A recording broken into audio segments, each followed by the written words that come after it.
به به، سلام به رفقا.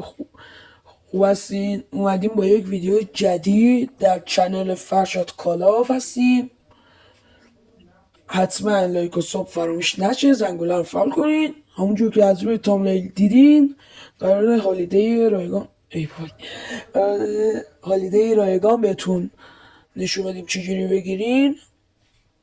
هالیدی که نیست، خیلی شبیشه، ولی اگه میخواین همونم دریافت کنین حتما تا آخر ویدیو همراه من باشید. نگاه کنین اینجا میزنین روی استور.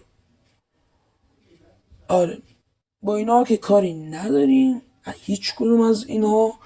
این قسمت نه، این قسمت هم نه. میخوایم ببینیم یک چند تا توکن داریم بزنیم. اوربان ترکرش خداست بچه، نتونم که همونجور که دارین میبینین خرابه. اصلا نتو اصلا خراب شد. اومد، اشکال نداره. کالین کارت داد. الان میتونیم بریم. خیلی عالی. اوربان ترکر رو بگیریم، ولی ارزش نداره، شاید چیزای جایتر بیاد. اینم نیست بچه. ویدیو بعدی، آخر ویدیو بهتون میگم چی در این صفحه است. حالا کاری نداریم. اینم که آفرای ماهانه است، با اینو کاری نداریم. بله، میاییم به اصل کار. این که آواتار فریمشه، اصلا به این کاری نداریم بچه. دقیقا مثل همین دیلش، واقعا شبیهشه. بهتون نشون میدم. با اینجا نه، کار نداریم.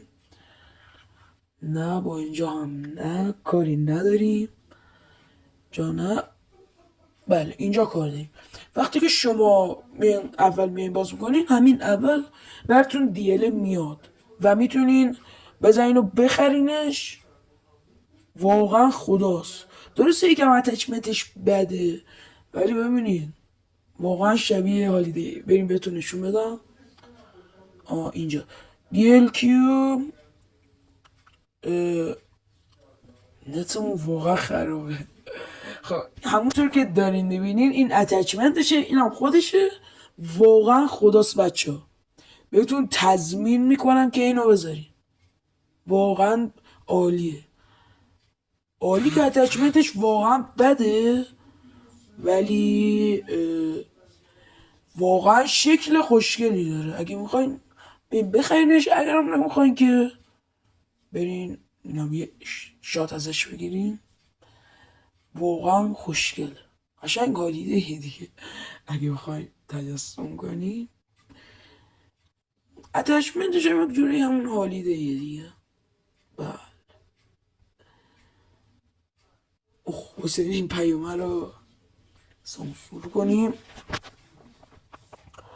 آره دیگه، این از این آموزش امروزمون بود. درسته که شاید خیلیاتون راضی نباشین، ولی این واقعا میتونست برای خیلی خوب باشه، چون که خیلی واقعا شبیه دیل هالیدیه. آره، واقعا شبیه دیل هالیدیه. اگرم برای ویدیوی بعدی که درباره کریم لجند هستش میتونین با حد اکثر 10 سی پی بگیرین. اگه دوست دارین اون ویدیو رو هم بذارم، حتما تو کامنتا بهمون بگین. زنگوله نوتیفیکیشن رو روشن کنین، ساب کنین، لایک کنین، به اون انرژی بدین دیگه. یک جوری در همین قسمت هست دیگه. بهتون دیگه از این بیشتر راهنمایی نمیکنم. اگه دوست دارین اون ویدیو رو بزنین، حتما لایک و ساب کنین و تو کامنتا بهم بگین.